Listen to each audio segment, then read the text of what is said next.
بسم الله الرحمن الرحيم.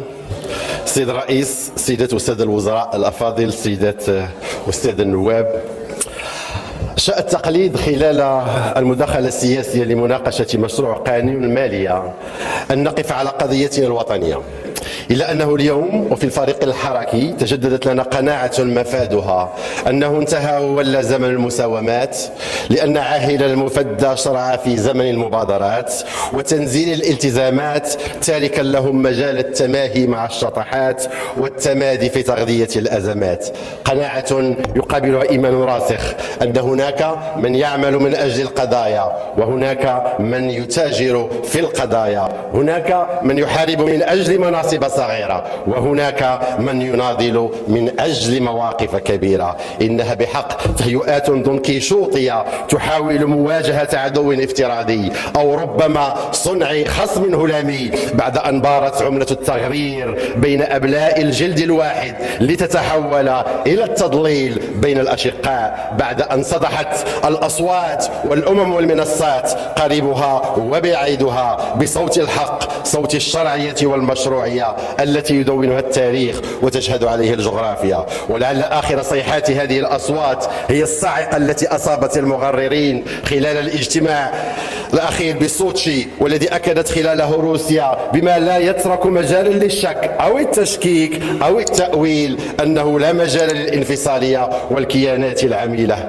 فكلما فرحوا لهلاكنا أدهشهم الله بسلاكنا، هم لنا بالحيل ماكرين ونحن دوما لربنا شاكرين. إن ذكاءنا الاستراتيجي يا سادة يفوق خيال دسائسهم المكيدي، فهناك من يجعل الأشياء تقع، وهناك من ينظر إلى الأشياء تقع، وهناك من يتساءل ماذا وقع، وهو لا يملك إلا معاكسة ومشاكسة ومناكفة كل ما يقع. وهنا اسمحوا لي أن أخاطب من منبر الشعب هذا الأشقاء الجيران في الشرق، حتى لا يغرر بهم في استعداء إخوانهم وأشقائهم في المغرب الذين لا يبتغون إلا محبة ووئاما وودادا ووصالا بإخوتهم في الهوية والعروبة والإسلام. للأشقاء أقول وأتمنى أن يصلهم هذا النداء النابع من حس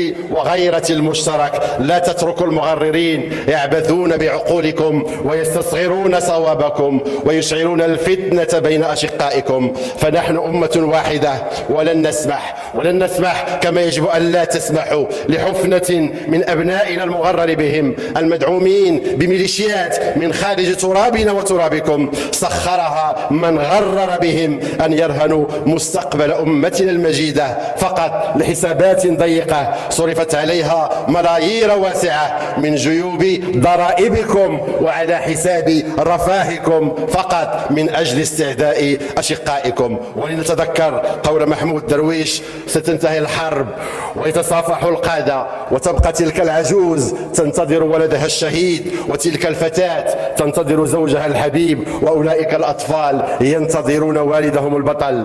لا أعلم من باع الوطن، ولكنني رأيت من دفع الثمن. اسمح لي السيد الرئيس، ما يمكنش نديروا الكلمة ديالنا بلا ما نوقفوا على الصحراء المغربية لننوه بكل النجاحات التي تحققت، وكان آخرها اعتراف فرنسا من خلال الرسالة ديال 29 يوليوز، وكذلك من خلال إعادة نفس الرسالة هنا في الخطاب ديالو، وهو موقف إيجابي.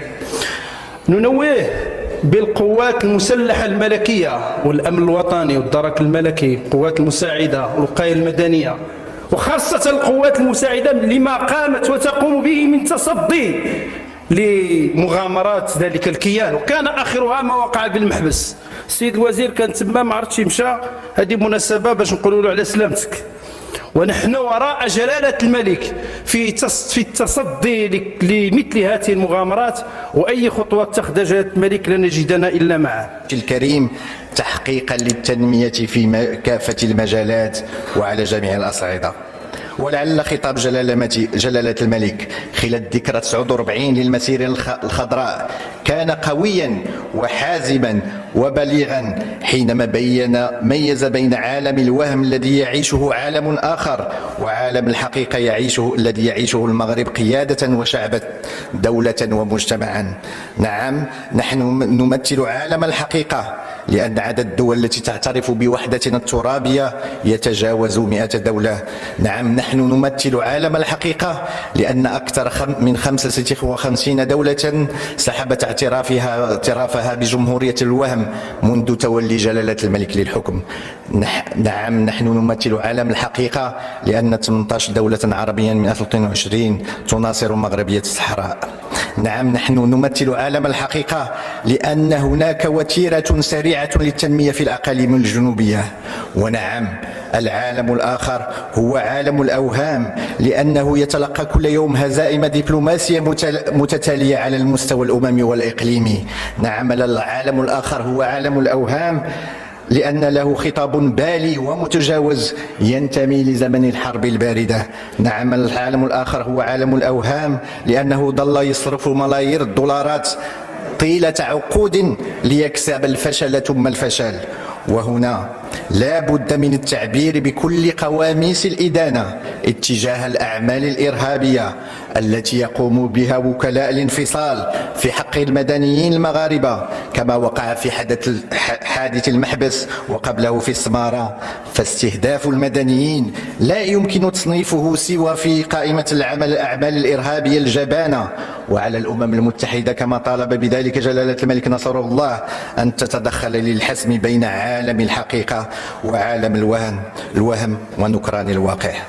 وفي هذا الإطار نشيد بالدور الاستراتيجي والأمني التي تقوم به القوات المسلحة الملكية بمختلف تشكيلاتها المتمثلة في الدفاع عن البلاد ودرء الأخطار عن العباد. السيدات والسادة، لقد واصلت بلادنا وراء التوجيهات الملكية السامية مسار تعزيز إشعاعها إقليميا ودوليا من خلال الاحتضان والمشاركة في العديد من الملتقيات الدولية على غرار استضافة المؤتمر الدولي لمنظمة الشرطة الجنائية الدولية خلال السنة المقبلة بمراكش.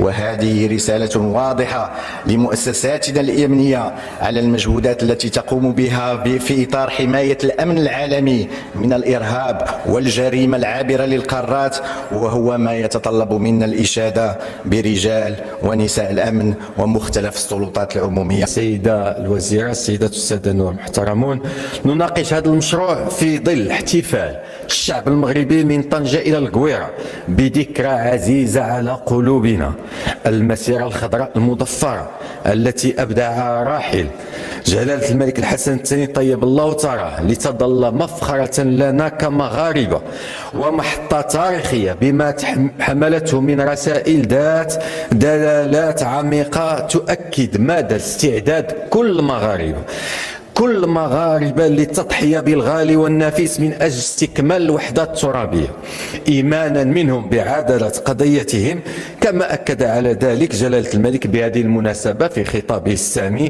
على أن المغرب قد تمكن من ترسيخ واقع ملموس وحقيقة لا رجعة فيها قائمة على الحق والمشروعية والالتزام بالمسؤولية. وكما يتجلى ذلك بوضوح من خلال تشبت أبناء الصحراء بوطنهم المغرب وتعلقهم بمقدسات الوطن، وكذا النهضة التنموية والأمن والاستقرار الذي تنعم بهذه الأقاليم الجنوبية. كل هذا يكرس الاعتراف الدولي المتزايد بمغربية الصحراء والدعم الواسع لمبادرة الحكم الذاتي تحت السيادة المغربية الكاملة. تقريبا 114 دولة اليوم تدعم هذا الاقتراح المغربي في الوقت الذي لا زال فيه عالم آخر منفصل عن الحقيقة